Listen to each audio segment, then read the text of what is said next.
বলি আলহামদুলিল্লাহ। অতঃপর সমগ্র মানব জাতির শিক্ষক, সমগ্র মানব জাতির পথপ্রদর্শক মুহাম্মদ রাসূলুল্লাহ সাল্লাল্লাহু আলাইহি সাল্লামের উপর শত কোটি সালাত ও সালাম বর্ষিত, আমরা বলি আল্লাহুম্মা আমিন। আজ বুড়িচং সালাফিয়া মাদ্রাসা কুমিল্লা, অত্র মাদ্রাসায় আজকে আমার বক্তৃতার বিষয় ইলাহি গজব। উক্ত বিষয়ে তথ্য এবং তত্ত্ববহল আলোচনা করার চেষ্টা করব ইনশাআল্লাহুল আজিজ। আল্লাহ সুবহানাহু ওয়া তাআলা যুগে যুগে নবী রাসূলদেরকে পাঠিয়েছিলেন যাতে করে তারা তার সাথে চলা কওম, তার জাতি যখন অন্ধকারের মধ্যে নিমজ্জিত, যখন নানাবিধ পাপে লিপ্ত, আগত বিপদ ইত্যাদির বিষয়ে সতর্ক করতেন। একজন দায়ী আল্লাহ যিনি দাওয়াতের কাজ করেন, তিনারও দায়িত্ব যখন সমাজে পাপ বেড়ে যায়, সমাজে অন্যায় বেড়ে যায়, সমাজে এমন কিছু চলতে থাকে যা শরীয়ত বিরোধী, যার কারণে আমাদের সমাজে, আমাদের দেশে, জনপদের উপরে আল্লাহ সুবহানাহু ওয়া তাআলার গজব নাযিল হতে পারে, সেই বিষয়ে সতর্ক করবে।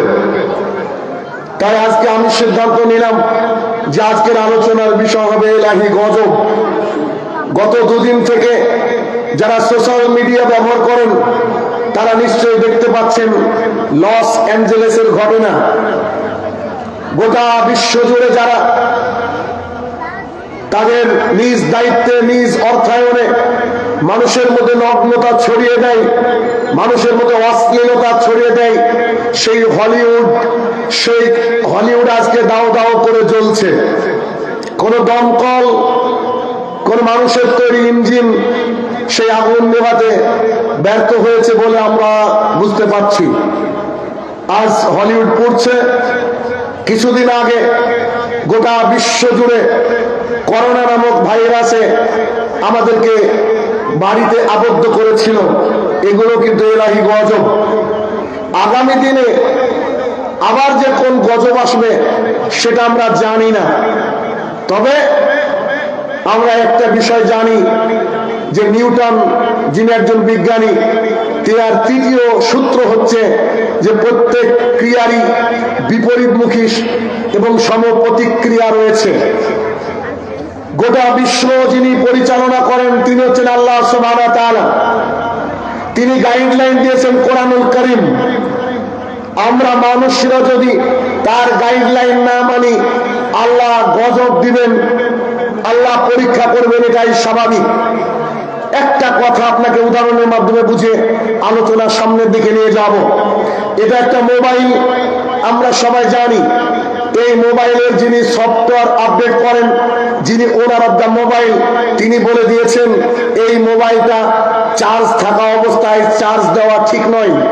তিনি আমাদেরকে বলে দিয়েছেন মোবাইলটা যেখানে ব্যবহার করুন না কেন, মোবাইলটা যেন পানির মধ্যে না ডুবে যায় বা পানির মধ্যে না নিমজ্জিত হয়। তিনি আমাদেরকে গাইডলাইন দিয়েছেন এই মোবাইলটা তীব্র প্রখর রৌদ্রের মধ্যে রাখা যাবে না। আমাদেরকে ধরেন কথার কথা, তিনটা গাইডলাইন দিয়েছে এই মোবাইলের মালিক, মোবাইলের ওনার। এখন আমি নদীতে গোসল করতে গিয়ে মোবাইলটা আমার কাছেই ছিল, এখন নদীর মধ্যে পড়ে গেল, দেখছি মোবাইলটা অকেজ হয়ে গেছে। এখন মোবাইলটা যে অকেজ হয়ে গেছে, এর জন্য কি মোবাইল কোম্পানিকে আমি দায়ী করতে পারবো? আচ্ছা, কেন পারবো না বলেন? বিকজ সে আমাদেরকে একটা গাইডলাইন দিয়ে দিয়েছে, you have to follow this instruction. এগুলো তোমাকে কি করতে হবে? ফলো করে চলতে হবে। যদি না করো তাহলে তুমি বিপজ্জনক অবস্থায় পতিত হবা। ঠিক আমার মোবাইলটা ঠিক নষ্ট হয়ে গেল পানির মধ্যে ডুবে, আমি একটা গাইডলাইন মানলাম না। গোটা বিশ্ব জগৎ কার? আল্লাহ সুবহানাহু ওয়া তাআলা গাইডলাইন দিয়েছেন কি দেননি? This is the guideline. আর এই গাইডলাইনের মাধ্যমে যদি আল্লাহর দুনিয়া না পরিচালিত হয়, করোনা নয়, এইডস নয়, প্লেগ নয়, হলিউড বলিউড নয়, আগামী দিনে আরো বেশি ভয়াবহ বিপদ আমাদের আসবে, কথাই সত্য। কেন? কারণ আল্লাহ সুবহানাহু ওয়া তাআলা গাইডলাইন দিয়েছেন। এ বিষয়ে সংক্ষিপ্ত একটা আলোচনা আপনার সামনে পেশ করতে যাচ্ছি, যে আলোচনা আপনার আমার জীবন পরিবর্তন হবে বলে আমি আশাবাদী। কেন? যে জাতি ইতিহাস থেকে শিক্ষা নেয় না, যে জাতি ইতিহাস থেকে শিক্ষা নেয়নি, যে জাতি ইতিহাস থেকে শিক্ষা নিবে না, সেই জাতি অন্ধকারের মধ্যে নিমজ্জিত হবে, কথাই সত্য। ইতিহাস থেকে কিছু দেখাবো যে যারা আল্লাহ সুবহানাহু ওয়া তাআলার বিধানের সাথে বেঈমানি করেছিল, যারা আল্লাহ সুবহানাহু ওয়া তাআলার ইনস্ট্রাকশনকে বুড়ো আঙুল দেখিয়েছিল, তারা কি পাপের মধ্যে নিমজ্জিত হয়েছিল। আর আজকে আমরা যারা কুমিল্লায় বসবাস করি, আমাদের আগামী দিনে কি বিপদ আসতে পারে এই বিষয়ে আমাদের জানা দরকার কি দরকার না? অবশ্যই দরকার। এতক্ষণ আপনারা বিজ্ঞ মানুষদের আলোচনা শুনেছেন, আমার আলোচনা শুনেন। আমি আশাবাদী যে আমি খুব গভীর থেকে আলোচনা করার চেষ্টা করি, আমি সমসাময়িক বিপদ নিয়ে আলোচনা করার চেষ্টা করি, যা থেকে আমাদের বাঁচার প্রয়োজন বলে আমি মনে করি। কেমন দেখেন, এখন এই কুমিল্লা, তার পাশে আছে ব্রাহ্মণবাড়িয়া। আমাদের ভারতবর্ষের মানুষ ব্রাহ্মণবাড়িয়া সম্পর্কে ধারণা রাখে যে ব্রাহ্মণবাড়িয়ার মানুষ হচ্ছে সামান্য একটু টুক কথায় ঝামেলা লাগায়। কারণ খেতে যদি একটা ছাগল চড়ে, তো এই ছাগলকে কেন্দ্র করে 20টা মার্ডার হয়। এটা ভারতবর্ষের কনসেপ্ট। কারণ জমিতে যদি একটা মুরগি আসে, তাহলে তাই মুরগিকে কেন্দ্র করে 3টে মার্ডার হয়। এটা আমাদের দেশের লোক বুঝে। কিন্তু ব্রাহ্মণবাড়িয়া থেকে ভালো মানুষ নাই। কিন্তু কিছু মানুষের কারণে ব্রাহ্মণবাড়িয়ার নামটা গোটা বিশ্বের দরবারে মনে হচ্ছে এটা খুব ফেরোসাস। এটা মানুষ মনে করে। এটা কি ব্রাহ্মণবাড়িয়ার জন্য সুখের নাকি দুঃখের? দুঃখের। তো যারা ভালো মানুষ তারা কষ্ট পায় কি পায় না? এখন আজকের আলোচনার শেষের দিকে এসে আপনাকে বলবো যে আপনাকে আমাকে কোন বিষয়ে সতর্ক হতে হবে। যদি আমরা সতর্ক না হই, তাহলে আমরাও ইতিহাসে থাকা ওই জাতিদের মতো আমরা খুব তাড়াতাড়ি ধ্বংস হয়ে যাব। অতএব সাবধান করতে এসেছি। সেটা কি একটু একে একে দেখেন। আল্লাহ সুবহানাহু ওয়া তাআলা কোরআনুল কারীমের আশ-শূরা পরামর্শ, আশ-শূরার 30 নম্বর আয়াতে আল্লাহ সুবহানাহু ওয়া তাআলা বলেন, তোমরা আমাদেরকে বলছেন আল্লাহ সুবহানাহু ওয়া তাআলা যে তোমরা যেসব বিপদ আপদ তোমাদের সামনে আসে, যে বিপদের সম্মুখীন তোমরা হও, সেগুলি আর কিছু নয়, সেগুলো হচ্ছে তোমাদের কৃতকর্মের ফল। তোমাদের 1 মিনিট আজ থেকে এখানে দাঁড় করে রেখে একটু কথা বলবো, যাতে করে আপনার ভিতরটা আরো পরিষ্কার হয়। সেটা কি? চীনের উইঘুর মুসলমানদের উপরে লাগাতার অত্যাচার করা হয়, তাদের জায়নামাজ কেড়ে নেওয়া হয়েছে, তাদের হাত থেকে কোরআন কেড়ে নেওয়া হয়েছে। যখন তাদেরকে বলা হলো তোমরা প্রকাশ্যে সালাত আদায় করতে পারবে না, ওই সংবাদ যখন আমি শুনতাম, তখন আমি ভাবতাম, হে আমার প্রতিপালক, আমাদের ভাই আমাদের বোন যারা এই ক্ষতিগ্রস্ততার মধ্যে নিমজ্জিত, তাদেরকে তুমি হেফাজত করো। সে দেশের সরকার, চীনের সরকার বলল যে আমরা কোরআনকে নতুন করে লিখবো। নাউযুবিল্লাহ মিন যালিক। আমি তখন আমার অন্তরটা কাঁপছিল। আমি সেদিন বলেছিলাম, রেকর্ড রয়েছে, বহু বক্তৃতায় বলেছিলাম যে এই আরেকটা নম্বর ফেরাউন রেখেছে, মুসলমানকে নিধন করার চেষ্টা করছে, হয়তো ওর জন্য আল্লাহ তাআলা গোটা পৃথিবীকে গজবে দিয়ে ভরে দিবে। কিছুদিন পর সেই দেশের প্রধানমন্ত্রী বলল আমাদের দেশে কোনো হিজাব চলবে না। মহিলাদের কাছ থেকে পর্দাকে কেড়ে নেওয়া হলো, অধিকারকে কেড়ে নেওয়া হলো। বিশ্বাস করেন, এইটা ঘোষণা দেওয়ার 1.5 থেকে 2 সপ্তাহ পর আল্লাহ সুবহানাহু ওয়া তাআলা করোনা নামক ভাইরাসকে পাঠালেন, যে চীনে সর্বপ্রথম মহিলারাই পুরুষরা পর্যন্ত হিজাবে আবৃত ছিল। পিপিই, এই যে জিনিসটা পরে একদম আপাত মস্তক ঢেকে রাখে না, ওটাকে পিপিই বলা হয়। তারা বলেছিল যে মহিলারা হিজাব করতে পারবে না, আল্লাহ তাআলা তাদেরকে হিজাব পরিয়ে দিলেন। This is the power of almighty Allah সুবহানাহু ওয়া তাআলা। সো এখান থেকে আমাদেরকে শিক্ষা নিতে হবে। আসেন, কোরআনে আয়াত কি বলছে? আল্লাহ সুবহানাহু ওয়া তাআলা বলছে, শোনো, তোমাদেরকে যে বিপদ আপদ স্পর্শ করে, বিপদ আপদের মধ্য দিয়ে তোমরা দিন গুজার করো, এগুলো হচ্ছে তোমাদের নিজের হাতের কামাই, তোমাদের নিজের কৃতকর্মের ফল। তবে আল্লাহ সুবহানাহু ওয়া তাআলা অনেক পাপীকে ক্ষমা করেন। বাক্য দুটো, এক, আমরা যে বিপদ আপদে পতিত হই তা হচ্ছে আমাদের হাতের কামাই। আমাদের হাতের কামাই মানে আল্লাহ আমাদেরকে যা বলেছে তা বাদ দিয়ে অন্য কিছু করছি, এটা হচ্ছে হাতের কামাই। আল্লাহ বিপদ দিচ্ছে। দুই, কিছু মানুষকে আল্লাহ তাআলা এই গজবের মাধ্যমে, এই আযাবের মাধ্যমে পরিশুদ্ধতা দান করেন এবং ঈমানদার বানান এবং তাকে খাঁটি সোনাতে রূপান্তরিত করেন।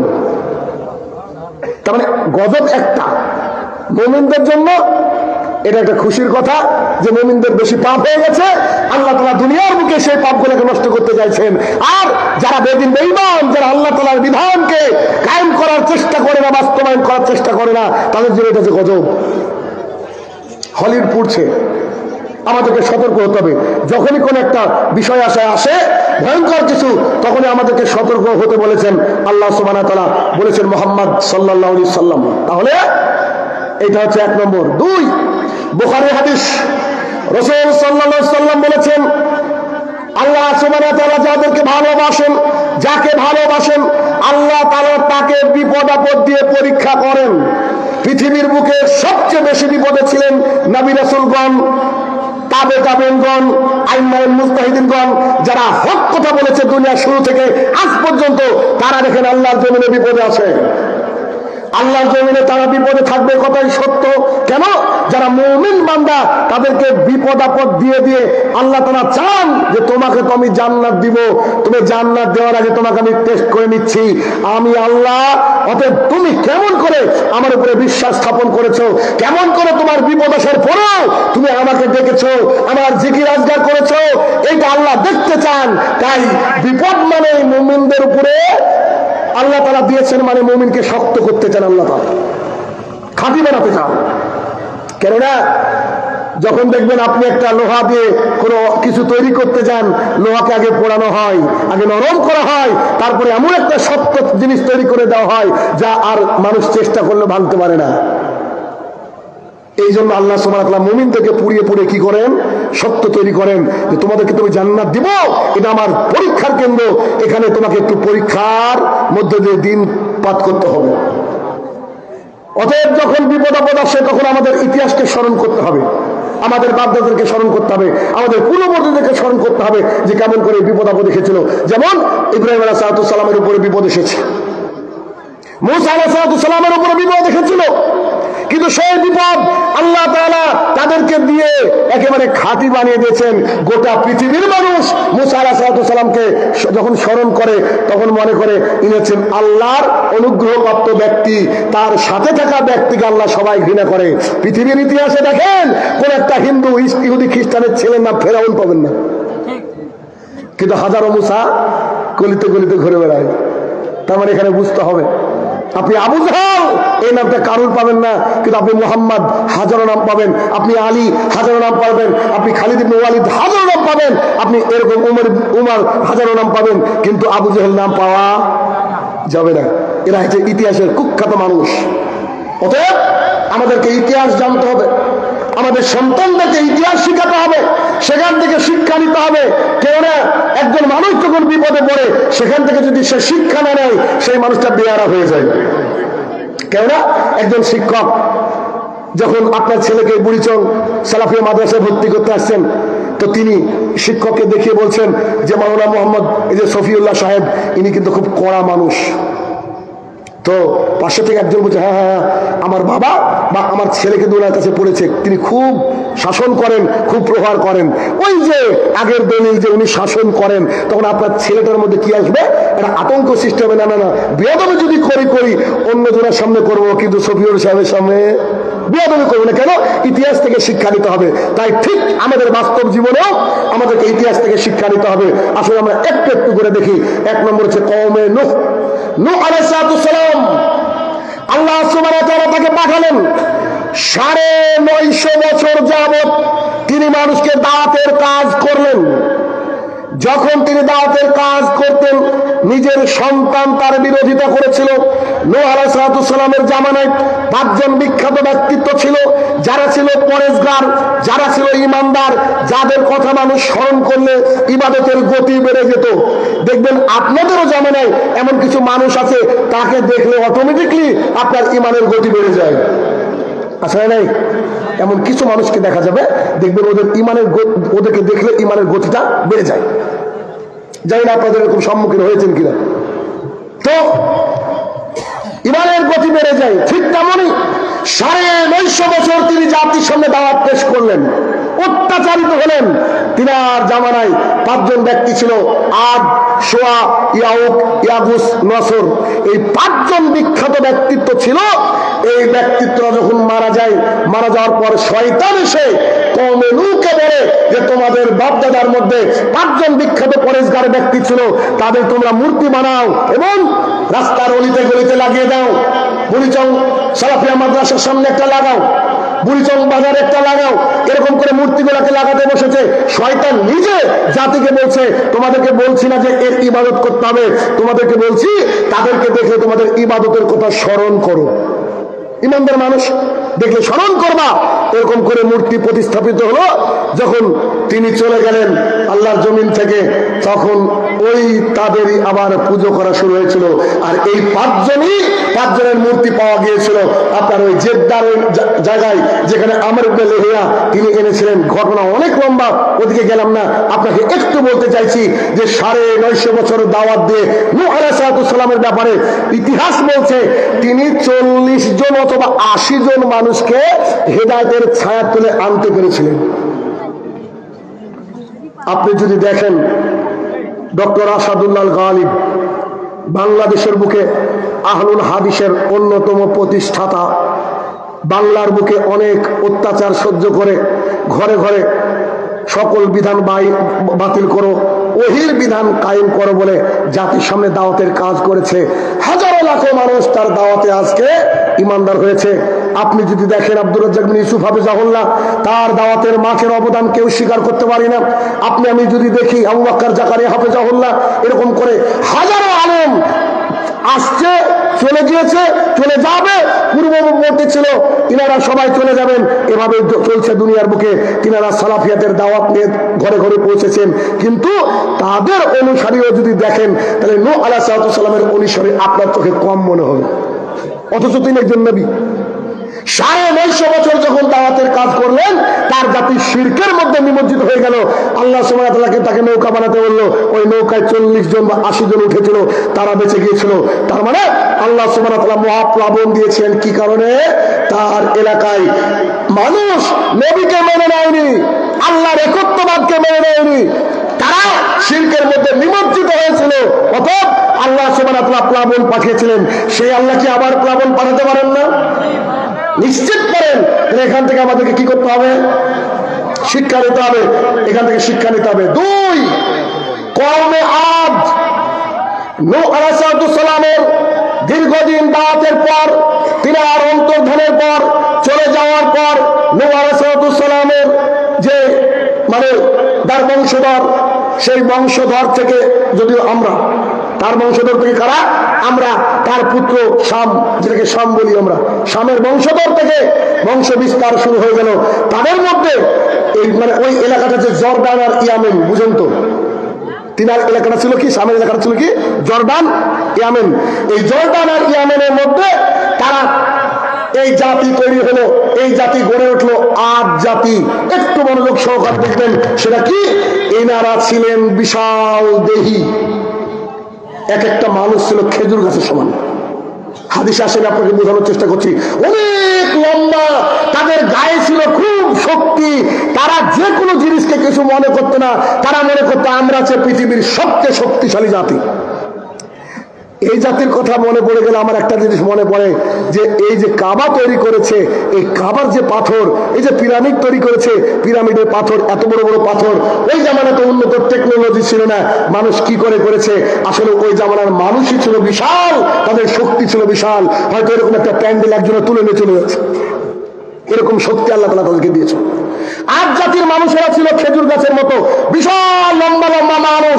এই লম্বা মানুষ তারা নিজেকে মনে করতো তাদের উপরে শক্তিশালী কেউ নেই, তাদের অর্থে কোনো অভাব ছিল না, প্রচুর টাকা পয়সা সচ্ছলতা ছিল।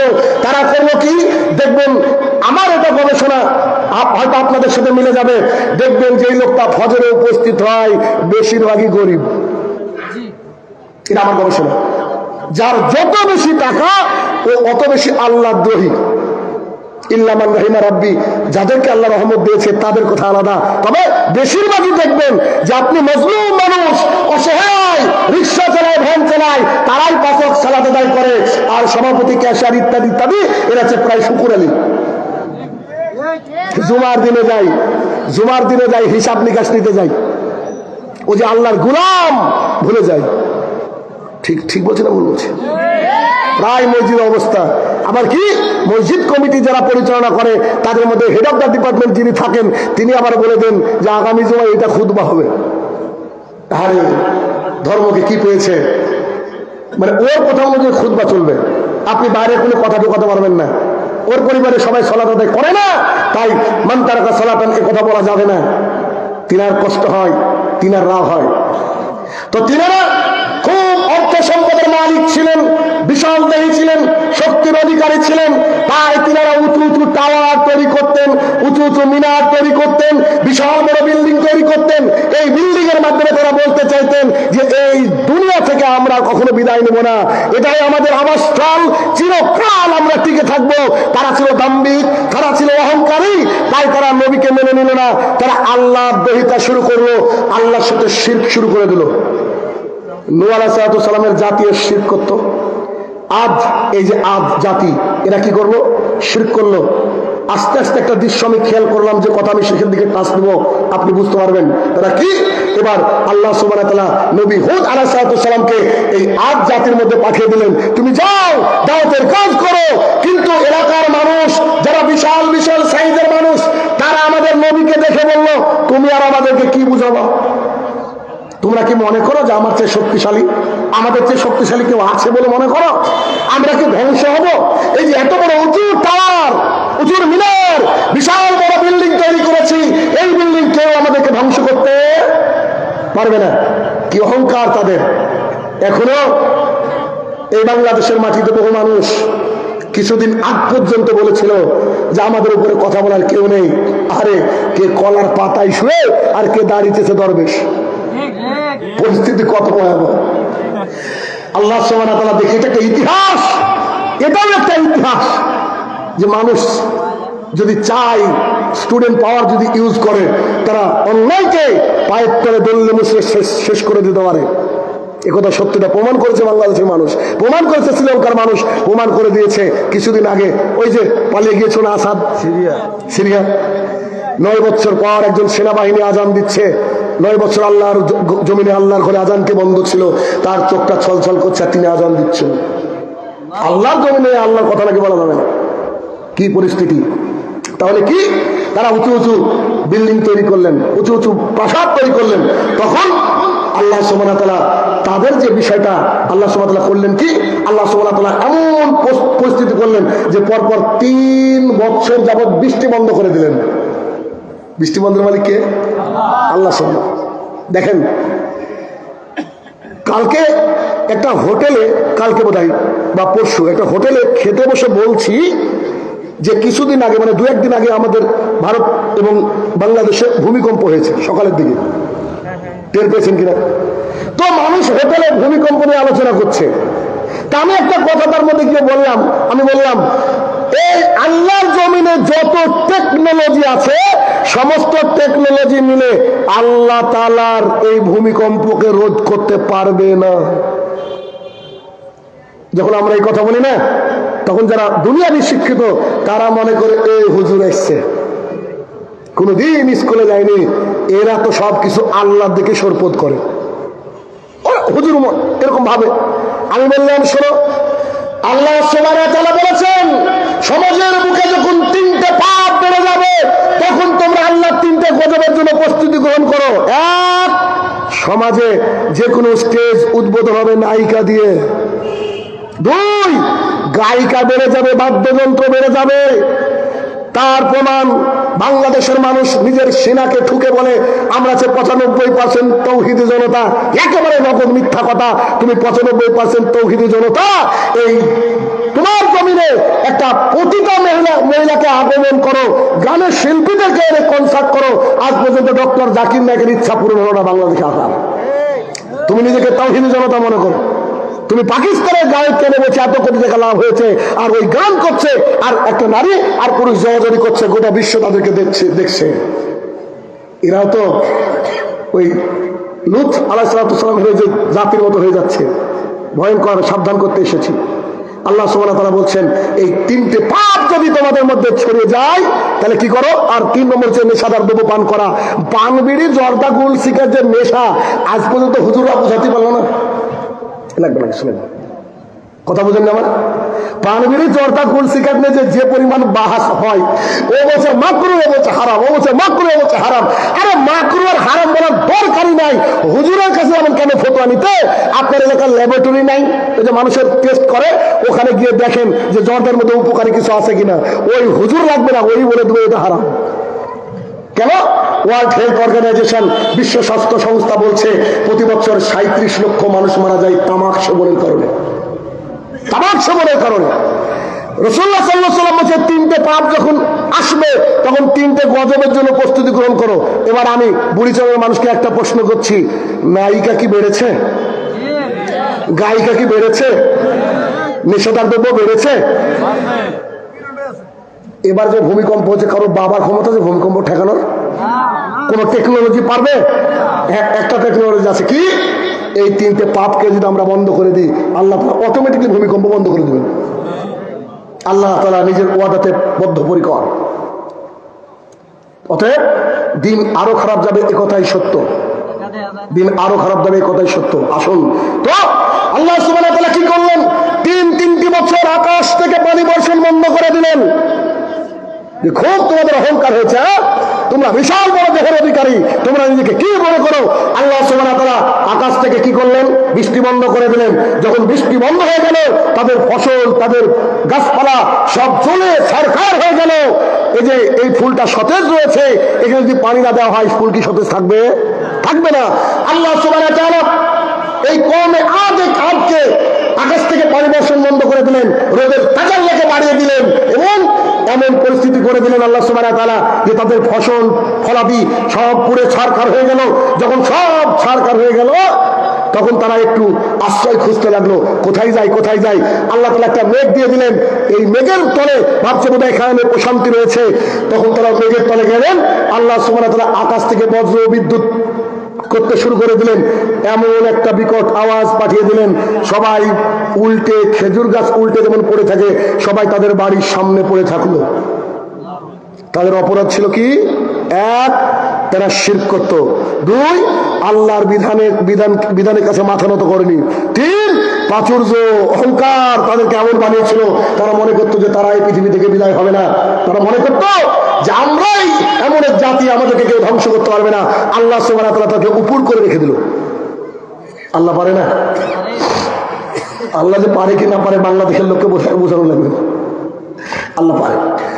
এরপরে পরবর্তী জাতি কওমে সামূদ, তিনারা আল্লাহ তাআলার জমিনে লেখেন প্রত্যেক যুগে যুগে আল্লাহ সুবহানাহু ওয়া তাআলা কেন নবী রাসূল পাঠিয়েছেন, কারণটা কি?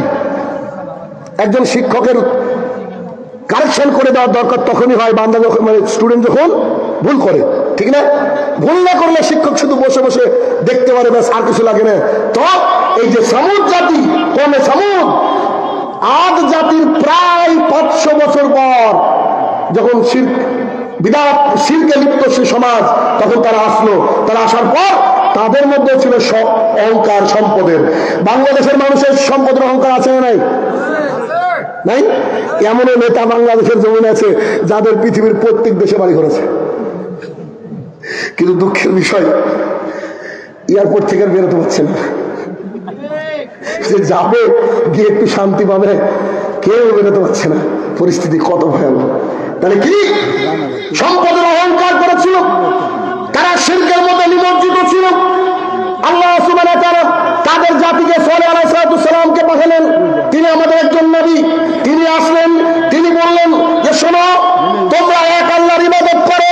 তখন তারা নবীর সাথে খারাপ ব্যবহার করেছিল। নবীর সাথে খারাপ ব্যবহার তার প্রত্যেক জাতি করেছে, ঠিক যেমন করে কোরআন এবং সুন্নাহ মাননেওয়ালাদের সাথে আজকেও খারাপ ব্যবহার করা হয় বাংলাদেশের মাটিতে। না, কথা বলে বোঝাতে পারছি না। ডক্টর আসাদুল্লাহ গালিব কোরআন এবং সুন্নাহর বাইরে কোনোদিন কথা বলেছে বলে আমি শাহিনুর রহমান জানি না, তো কেন তার সিলেটের বুকে তিনি প্রোগ্রাম করতে পারবেন না? কেন? এটা নাকি নতুন স্বাধীন বাংলাদেশ? তিনি কি করেন? তিনি কেন এটাকে করতে পারবেন না? কেন আরেকজনের মাহফিল কচুয়া থেকে বন্ধ করে দেওয়া হয়? বাংলার জমিনে মাহফিল আবার কেন বন্ধ হয়? তার মানে বুঝতে হবে যে যারা হকপন্থী আলেম, যারা হকপন্থী মানুষ, তারা চিরকাল মানুষের পদদলিত হবে, মানুষের সামনে অপমানিত হবে। তার বাস্তব দৃষ্টান্ত দেখাচ্ছি।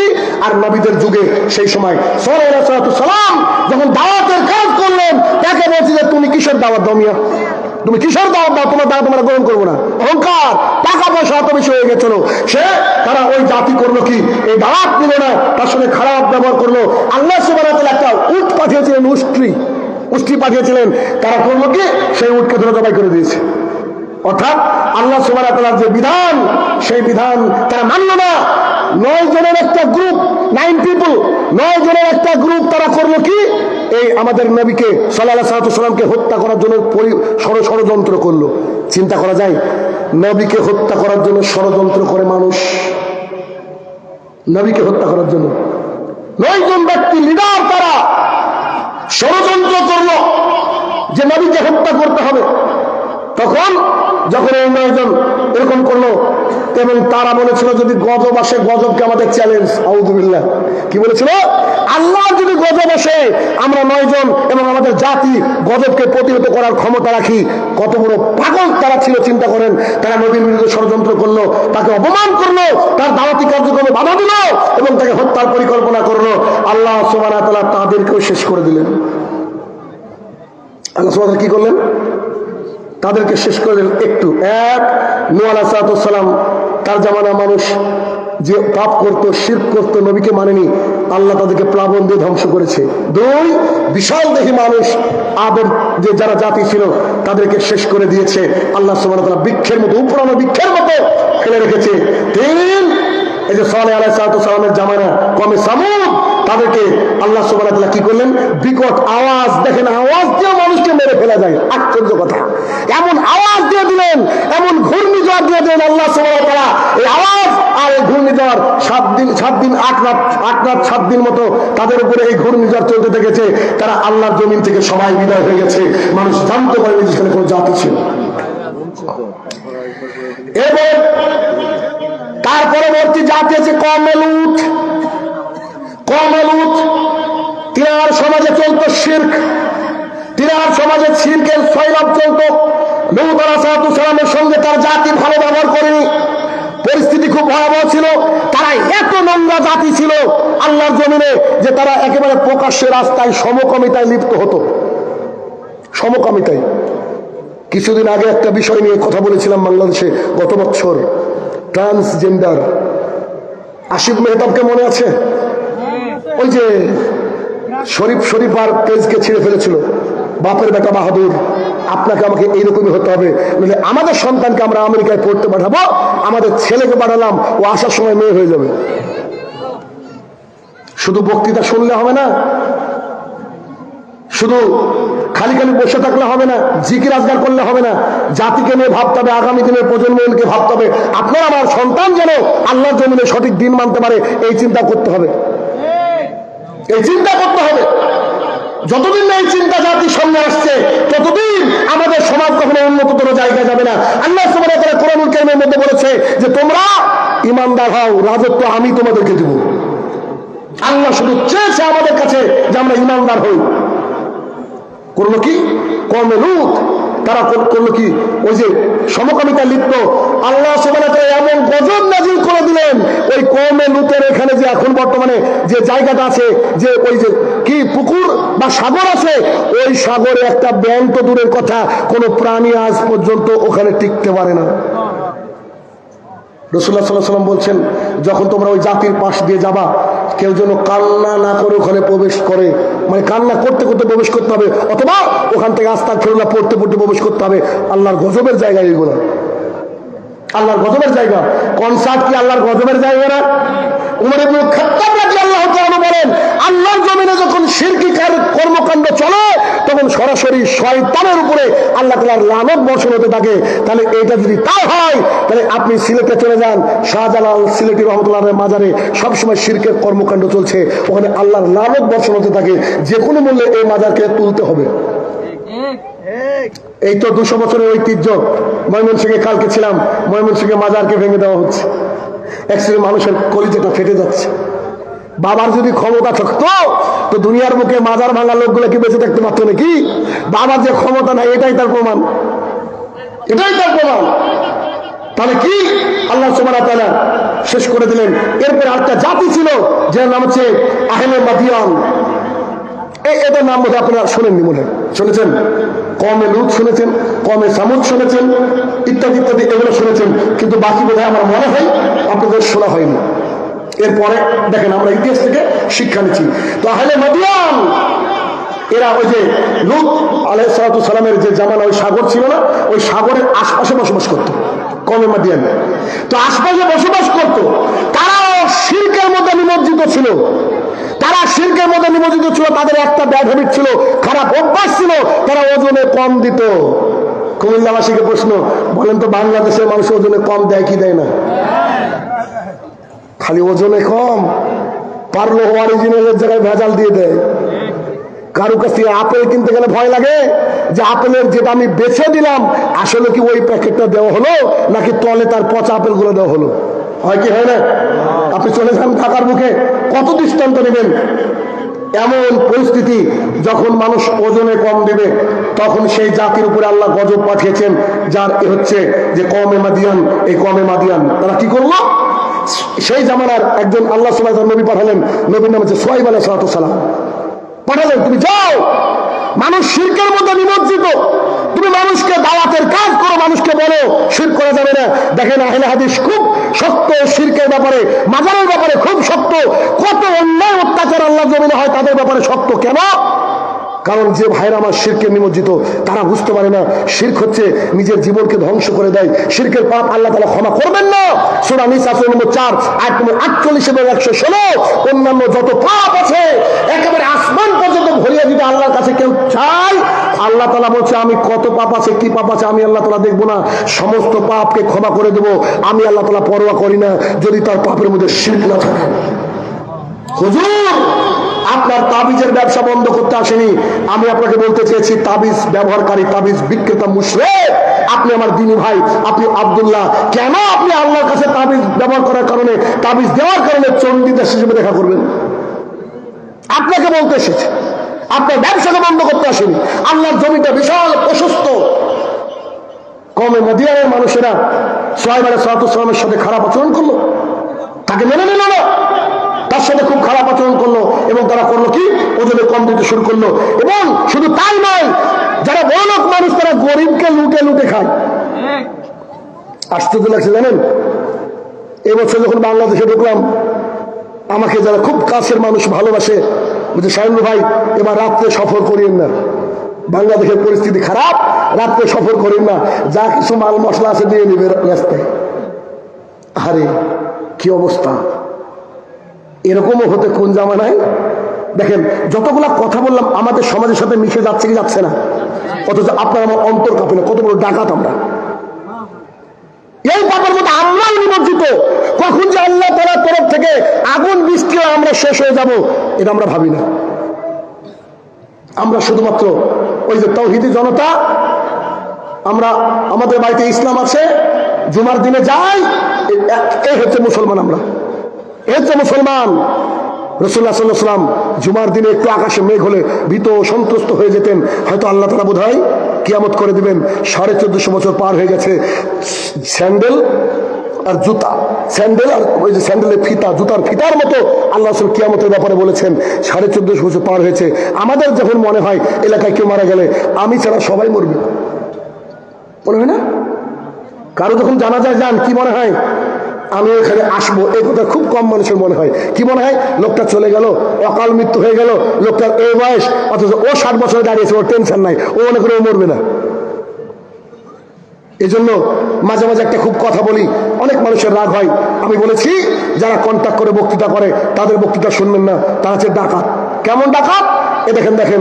আচ্ছা বলেন তো, মালাকুল মউত আসবে, তাকে বলবো যে আমার 11 তারিখে বুড়িচং সালাফিয়া মাদ্রাসায় প্রোগ্রাম আছে, তার পরের দিন এসে যান কবজ করেন, মালাকুল মউত শুনবে? যদি তাহাজ্জুদ পড়ি, যদি দান করি, যদি হজ করে থাকি? তো বক্তা কন্ট্যাক্ট করছে, বলছে 30,000 টাকা অ্যাকাউন্টে, 20,000 টাকা গিয়ে। 1 বছর আগে বক্তার কন্ট্যাক্ট। তারপরে পরের দিনে ফোন করে বলে যে হেলিকপ্টারে যেতে পারলাম না, 4 লাখ টাকা ঘুরিয়ে দিলাম। কেন? আকাশে কুয়াশা। তুমি সামান্য কুয়াশার কাছে তুমি অপারগ। এবছর আমি মাহফিল করলাম রংপুর 5 তারিখ। যিনি দ্বিতীয় বক্তা ছিলেন তিনি আমাকে ফোন করে বলছে, আপনার ভিসা কি রেডি? আমরা কিন্তু প্রথম মাহফিল করছি, আমাদের প্রচুর লোকজন হয়, বিশাল মাহফিল, আপনি যদি না আসেন মান সম্মান চলে যাবে। আমি বললাম ইনশাল্লাহ জীবিত থাকলে পৌঁছাবো। তার 1 সপ্তাহ বা 4 দিনের পর মালদা থেকে প্রোগ্রাম করে বাড়ি ফিরছি, রাত্রি 1:30 থেকে 2টো হবে। আমার মোবাইলে মেসেজ, আমি মেসেজটা খুলে দেখছি, ওখানকার একজন ব্যক্তি বলছেন দ্বিতীয় বক্তা আল্লাহর ডাকে সাড়া দিয়ে চলে গিয়েছেন। ভাইরা আমার, কোনো গ্যারান্টি নেই যে আপনার আমি ডেট নিয়েছি এখানে আসতে পারবো, তার কোনো গ্যারান্টি আছে কি? কোনো গ্যারান্টি নেই। সুতরাং সাবধান হতে হবে। তো কি আল্লাহ সুবহানাহু ওয়া তাআলা তারা লুটতরাজ করতো, গরিবকে মেরে খেত, সম্পদকে লুটে নিত এবং তারা ওজনে কম দিত। আল্লাহ সুবহানাহু ওয়া তাআলা করলেন কি? তাদেরকেও ধ্বংস করে দিলেন। তাদেরকে কি করে ধ্বংস করেছিলেন জানেন? আল্লাহ সুবহানাহু ওয়া তাআলা এমন করেছিলেন যে তাদেরকে মানে তীব্র গরম দিয়েছিলেন। এত গরম, এত গরম, তারা দেখলো না দুনিয়ার বুকে থাকা যাচ্ছে না, মাটির তলে গর্ত করে আন্ডারগ্রাউন্ডে থাকলো, তাও তাদের অন্তর শীতল হয় না। তারা ওখান থেকে জঙ্গলে দৌড়ে গেল, জঙ্গলে দৌড়ে যাওয়ার পরে তার আত্মা শান্তি হয় না, দেহের মধ্যে শান্তি আসে না।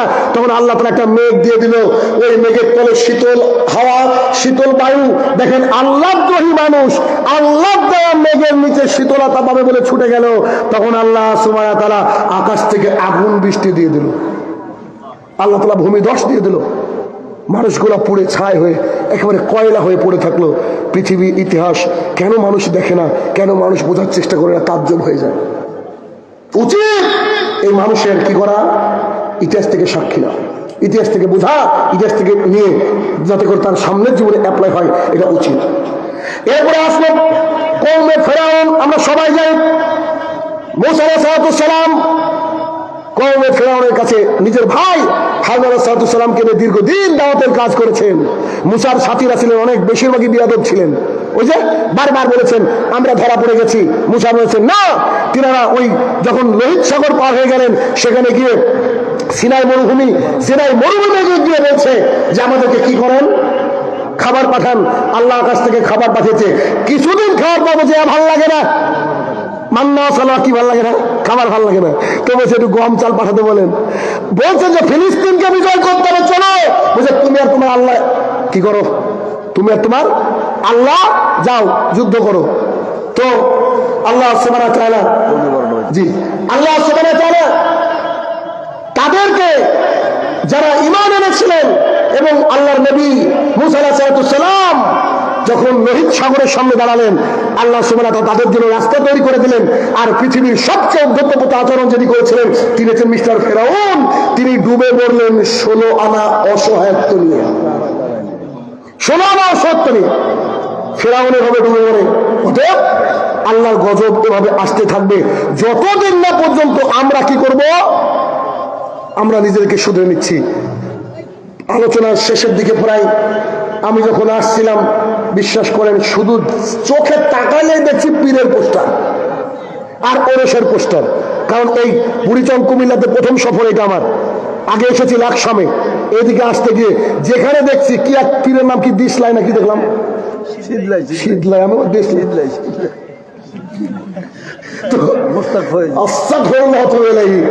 কি পরিমাণে শিরকের আড্ডা আপনার আমার চারিপাশে গড়ে উঠেছে।